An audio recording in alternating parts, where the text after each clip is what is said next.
Greetings, cyberdogs and citizens of the internet. This is ReNDoG coming at you from yet another edition of Dogmail, the show where I read out the emails that you guys send me from all over the freaking world.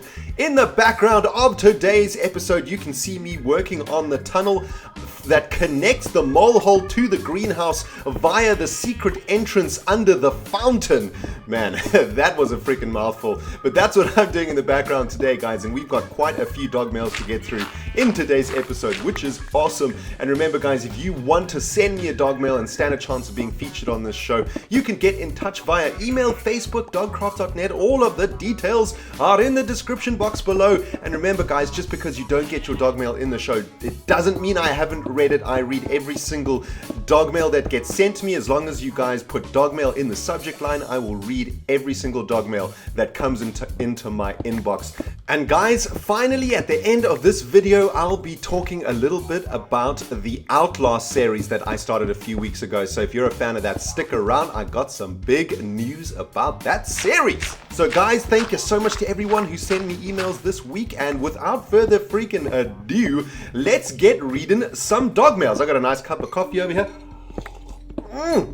Oh man, caffeine straight to the brain, just what is required on a beautiful Sunday afternoon reading dog mails with my freaking cyber diggity dogs. Well, the first dog mail today comes from Daniel, and Daniel has the following to say.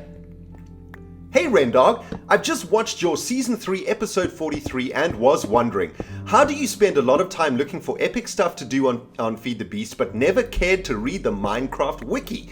There was so much noobness going on in that episode, like you almost left the roofed forest taking only 3 dark oak wood saplings, and you need to plant them like a jungle tree on a 2x2. And you can bone meal all the 2 blocks tall flowers and they'll drop another one. You can also bone meal a plains biomes grass to get new flowers.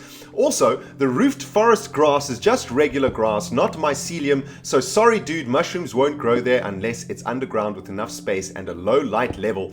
And you crossed a birch forest and ignored it! It's a new biome too! Lastly, keep them Euro Truck Simulator 2 episodes coming, man. I'm pretty sure that I'm not the only cyberdog anxious for episode 12, I believe. We miss Maximus and your freaking awesome stories. I always think it's kind of awkward to say sorry for the long dog mail, but this one is, so sorry.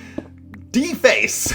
See you in your videos. You're awesome, man, Daniel. Well, thank you so much for that dog mail, Daniel. And you know, you raise an interesting point in this dog mail that I want to talk about, and that is the question of why do I not research all the stuff in Minecraft, and I put so much time into researching stuff to do in Feed the Beast and Hexit, but I don't put any time into researching Minecraft. Well, it is actually for a reason, right? So Minecraft Vanilla is my first love, man. It is the first form of Minecraft that I got into, and it's still my favorite form of Minecraft. It's definitely I love Minecraft Vanilla way more than Feed the Beast, way more than Hexit, way more than Techit, way more than any of the mods out there. Simply because I believe that Minecraft Vanilla is almost a perfect game. All of the other mods that we play, there's a lot of imbalances, there's a lot of things that don't work correctly, blah, blah, blah, blah, blah. We could talk for hours about what's wrong with all the various mods. But with Minecraft Vanilla, the game is just so beautifully coded, so beautifully made, that it is nigh perfect. And because Minecraft Vanilla was, you know, what got me into YouTube, what really got me into making videos on YouTube, and what essentially changed my life, I've always tried to keep my Minecraft Vanilla experience as authentic as possible, right? So I purposefully don't want to learn about stuff in Minecraft Vanilla without having to sort of experiment in the game to try and figure it out myself, right? Because that gives me personally, as a Minecrafter, a much more authentic experience. Because at the end of the day, Minecraft Vanilla does not come with not enough items and all of these other mods that help you understand items. You know, like in Feed the Beast, if we want to make a machine, we can figure out exactly how we're supposed to make the machine. We can see the recipe right there in the the new item, or what's it called? Not enough items HUD that you see on the right hand side of Feed the Beast. All of that sort of stuff makes life in Minecraft much easier, right? And that's what's one of the sweet things about those mods. But in Minecraft Vanilla, the way that Mojang wants it to be played is that you don't have that kind of help. You need to try and figure out stuff yourself, and if you really, really can't work it out, that's when you turn to the wiki, and that's when you turn to the Minecraft communities to try and figure out what you're doing. But for the most part, I try and keep away from the Minecraft Vanilla wiki, because I want to still be playing Minecraft as if I'm playing it from the very beginning, you know, from all the way back when we started in a tiny little hole in the side of the mountain. I want to play Vanilla as authentically as I can for my own personal Minecrafting reasons. And I know it's like super frustrating for you guys to watch, and there's so many facepalm moments that come about from me noobing out in Vanilla. But that's all part of the learning process in Minecraft. What you guys are watching is exactly the same experience that all other Minecrafters are going through, right? Granted, I'd probably admit that my noobness is probably way above other Minecrafters. I mean, that goes without saying. However, what you guys are watching when I'm noobing out, trying to figure out how to make items and stuff, that is the authentic Minecraft Vanilla experience, my friends. That is Minecraft in its truest form. And it's a beautiful thing. I freaking love it, man. Anyway, I hope that makes sense, man. And, you know, like, for example, with the dark oak wood saplings, yes, if we hadn't brought back 4 of those, we wouldn't have been able to make the dark wood tree. But that would have been a learning experience for me, right? Then I would have been like, oh, maybe we actually need 4 saplings to make a tree out of this. And that is how you learn in Minecraft, man. That is what makes it such a freaking beautiful game. I am, however, bummed that I missed that birch forest, though. That kind of makes me angry. And regarding Euro Truck Sim 2, well, my man Daniel, you'll be happy to note that I have actually been working on some more episodes for Euro Truck Simulator 2. Tons of you guys emailed me and replied to me from the last Dogmail calling for some more time behind the wheel of Maximus. So guess what, guys? We are going to be doing some freaking trucking up in Europe, and it is going to be awesome. Well, Daniel, thank you so much for that Dogmail. Thank you so much for getting in touch, my man. Hope I answered your questions. Right, the next Dogmail comes from a cyberdog called Comedian Cosplayer, and they have the following to say. Hi, ReNDoG! Exclamation marks! I don't know why I haven't done this earlier. I've wanted to do this since the very first Dogmail I've ever seen. Now, sit back, grab your pop and your popcorn, because this is going to be one long-ass letter. Right, dude, I got my tasty beverage right here, man. I'm ready, man. Hit me. So first off, I'd just like to say I found many YouTube Minecrafters, and you are by far my favorite. You even outdo the Yogscast in my opinion, although Jin is a close second, but not so close that you'll have to worry. Oh man, that is awesome. Thank you so much for those kind words. I subscribed to you around, I believe it was episode 3 of the first season of your Minecraft survival series. Damn, you have been with me since the beginning, man. That's awesome. Yeah, that sounds right, and I've been with you ever since. My favorite moment is from your first season where you were creating the strip mines for the strip mine outpost, and you kept digging into the wall and running into lava. So it was basically a minute of you saying, so we'll start it here, running into lava, covering it up, then moving to a new spot and repeating that. I have that moment recorded on my 3DS, so I actually remember that moment so clearly, and I was like, man, this is not going right. This is just not going correctly. I'm supposed to be going straight, and there's freaking lava everywhere. And yeah, I'm gonna go back and watch that moment again, because man, that actually was some funny jazz.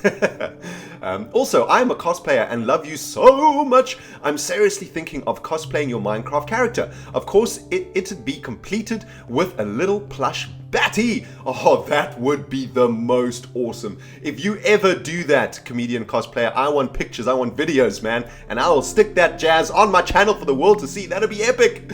Anyways, I do have a few questions I would like to ask you. Number 1, how is Goxie? Well, Goxie is doing amazingly, guys. As some of you guys know, I went back to South Africa about a month ago to see Goxie and my family, and let me tell you, his real life house is looking sweet. Damn, it is awesome. He even has his own custom man room, and let me tell you, man, For all of you man cyberdogs out there, you know how freaking sweet it is to have your own man room, man. His man room's got like guitars and amplifiers and computers, and man, so much sweet jazz in there. It is awesome. And because he's getting pretty close to sort of finishing his real life house, and he's doing stuff on the job, on his job and all that sort of stuff. He mentioned to me that there's a possibility that we might be able to do a little bit more Minecraft in the new year, which is so exciting, man. Maybe we'll restart the Tech It series, who knows, but I'm super excited to maybe play with Goxie again in the new year. And yeah, he is doing absolutely amazing, man. Number 2, why do you always say Kaplam and you never say Kaplooey anymore? Well, I don't think that's entirely accurate. I think what I actually do is say both. I usually say something along the lines of, "All right, cyberdogs, I'll see you on the other side of this Kaplam, Kaplooey." I usually like mix it up, but that's duly noted, comedian cosplayer. I'll start saying Kaplooey more. I definitely prefer Kaplooey to Kaplam, that's for shizzle. Number 3, I'm watching your FTB series as I type this, and you just mine dirt with a pickaxe. How does that make you feel? Awkward. Do you ever think you'll switch your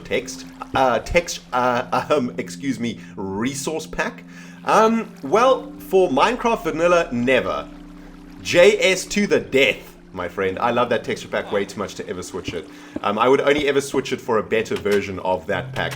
For Feed the Beast, I might switch the texture pack because it's an incomplete texture pack, which drives me freaking crazy. There's loads of blocks and items that even to this day don't have a texture yet in that resource pack. So that drives me cray-cray, man. So I might switch up the FTB texture pack once we actually get our buttholes into the Rainstar. But I don't know. We'll see about that. But no, I will never change my vanilla texture pack unless a new texture pack comes out that is just so infinitely sweeter that I actually can't resist changing it.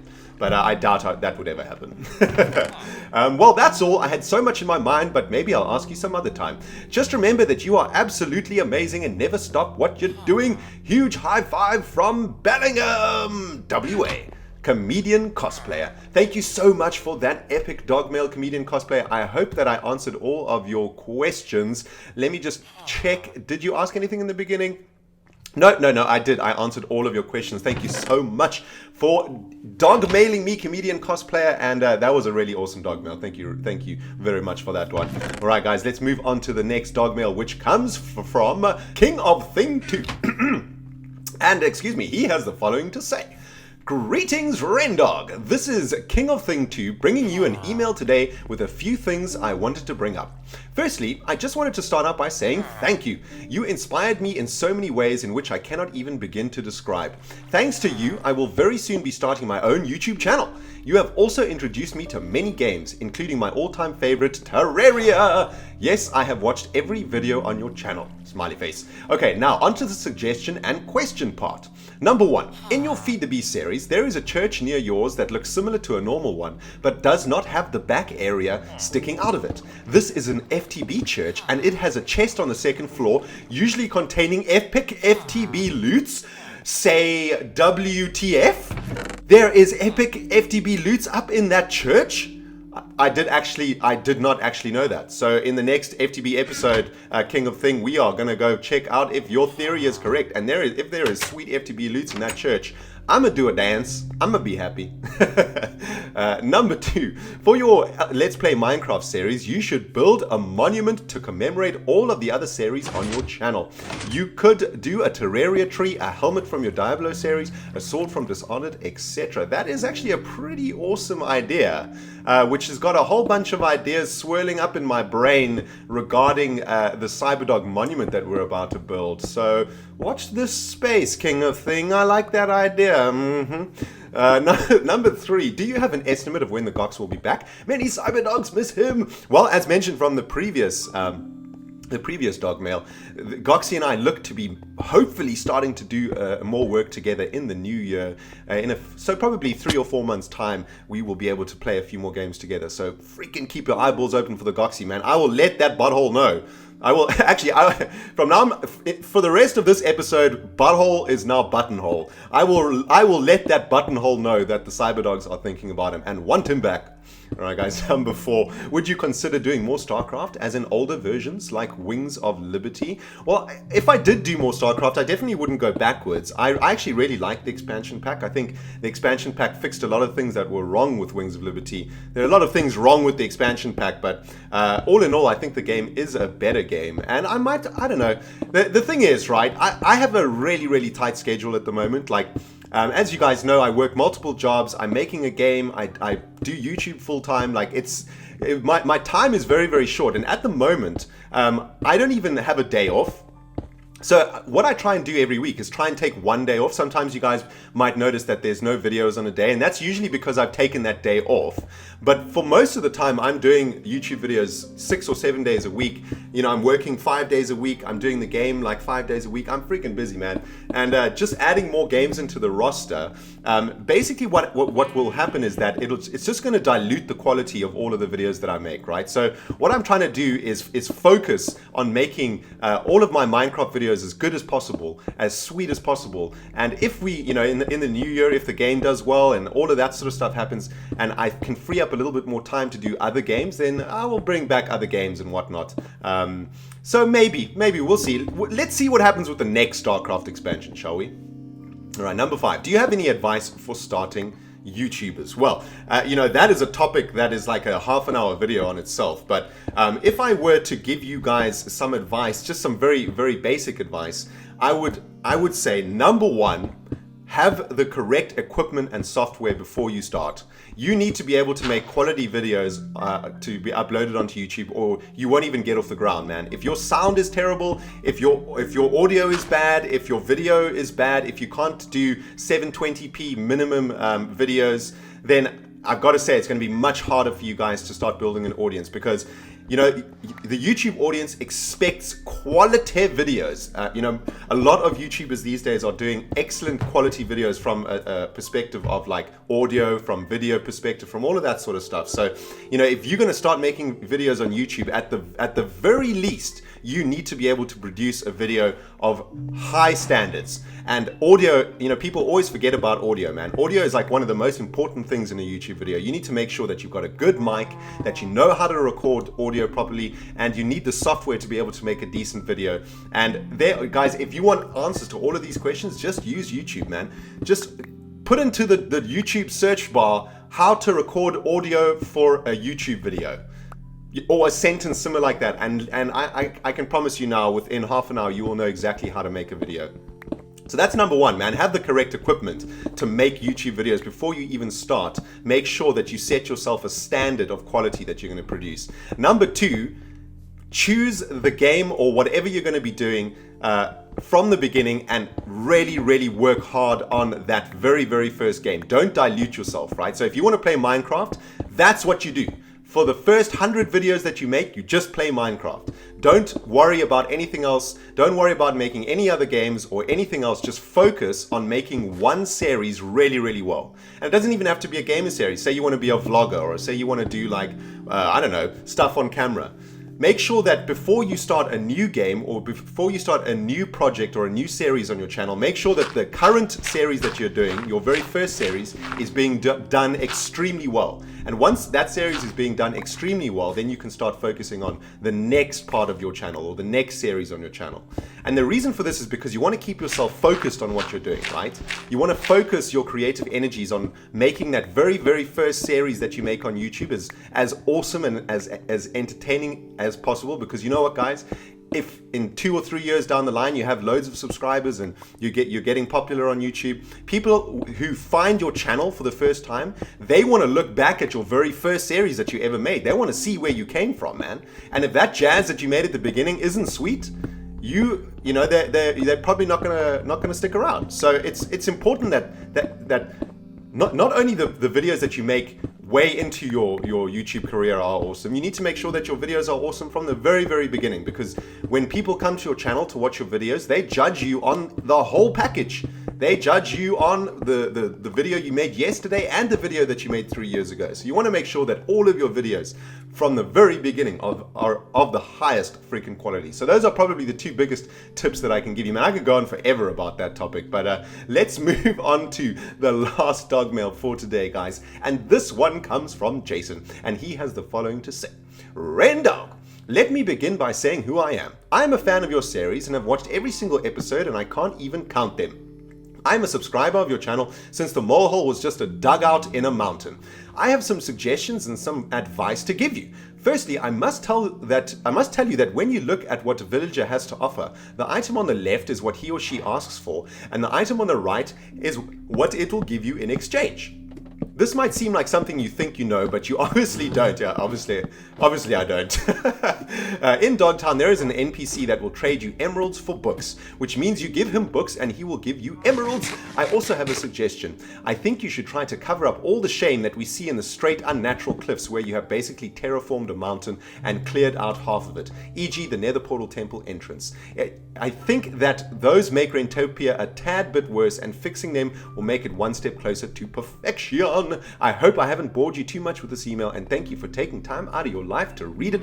Thank you, Jason. While you did not bore me at all, thank you for taking time out of your life to freaking write to me, man. That is awesome. And you know what? I totally agree with you about terraforming those really, really straight lines. You know, ever since we migrated our old Rentopia into a new 1.7 Rentopia, those borders that run along the square that we moved over in MC Edit are really driving me cray, man.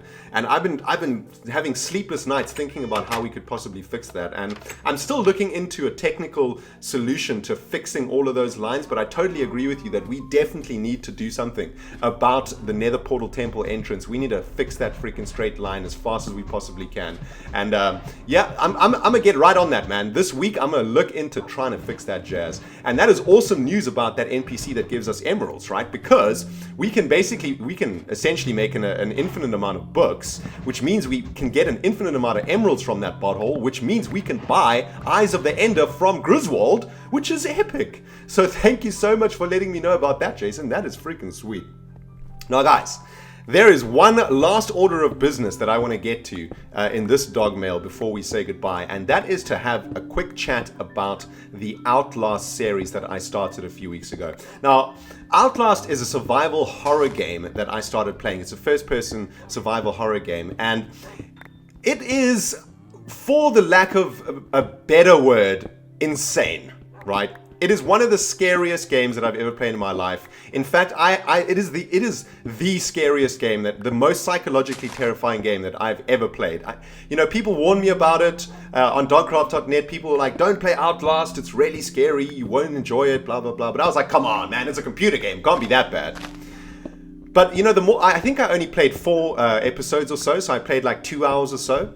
And the more that I actually played the game, the more that I actually started to not really enjoy it. I found the game to be actually psychologically disturbing, which is crazy because I haven't felt that way about a movie or a piece of media or anything in a very, very long time. I thought to myself, well, yeah, I'm too old to like be affected by games and stuff. But since the last episode of Outlast that I played, I've recorded another hour or so from that point. And it's actually come to a point in the game where I'm not really comfortable. Number one, I'm not personally comfortable playing the game where it is now. I don't like where the game is taking me psychologically. And number two, I have to say that Outlast is not exactly the kind of game that I want on my channel. And I've decided to not do any more of the Outlast series because it just, for me, it makes me uncomfortable, man. I feel uncomfortable when I'm playing it. I feel uncomfortable uploading it, and it's not the kind of content that I want ReNDoG to be associated with. And I know that tons of you guys did enjoy the series, and it was quite fun, I must say. I did enjoy it, but I've decided that I'm not going to finish the Outlast series, and I'm not going to play the game again. Because, as I say, I just don't want to, man. I like the game, but it's disturbing me, and it's not what I want on my channel. It's not the direction that I'm going on YouTube. And it was a cool experiment, and I really did enjoy it. playing a game. I mean, I've never played a game like that before, right? So it was an interesting experience. But I think I'm gonna pull back from those sort of games, and I'm gonna try focus on games that are a little bit more, instead of psychologically disturbing, psychologically intriguing, if you know what I mean. I want to try focus on more challenging games, more, games focused on using your mind in a proper way. Even games like Dishonored and stuff that are really, really cool with really sweet storylines. And I'm going to stay away from games that are designed to basically make me unable to sleep. And sorry to those guys who really enjoyed the Outlast series, but guys, I'm afraid we're gonna have to put that one to bed, man. Not the kind of game that ReNDoG wants to be playing, and not the kind of game that I want on the ReNDoG channel. So thanks to everybody who did watch the series though, and who did enjoy it. It was a short but sweet one. It will go down in the annals of ReNDoG history as the game that ReNDoG was too much of a wuss to finish. All of this babbling about making me feel uncomfortable, etc. No one will remember that. Cyberdogs will only remember the fact that ReNDoG chickened out of finishing Outlast. But, I'm cool with that, man. Alright, guys. Anyway, that is the end of today's freaking Dogmail, man. It's a nice long one today. I hope you guys enjoyed it. And if you did, you know what to do, man. You hit me with a like. And if you haven't subscribed yet, you hit that subscribe button. Guys, remember, if you want to be featured on Dogmail, you can do so via email, dogcraft.net, or YouTube email, or there's loads of ways you can get an email to me, man. Just check the description box below, and remember to put Dogmail in the subject line. And also remember, guys, just because you don't see your Dogmail on the show doesn't mean I haven't read it. I read all of your freaking Dogmails. Guys, I'm really looking forward to next week's Dogmails also, and I'm looking forward to this week on my channel, man. We are doing some epic stuff this week in Minecraft Survival and Feed the Beast. In Feed the Beast, we're getting really close to making fairy plants. In Survival, we're approaching episode 50, halfway through season 3. That's epic. In Hexit, we are stuck in Gloomtown. We don't know where the jazz we are. There is awesome stuff coming up on the ReNDoG channel this week, guys. So I hope to see you all in the videos that are going to be coming up this week. Anyway, guys, thank you so much for watching this Dogmail. This has been ReNDoG reading out the epic emails that you guys have sent me from last week, and can't wait to see you in the next video. Goodbye, my friends.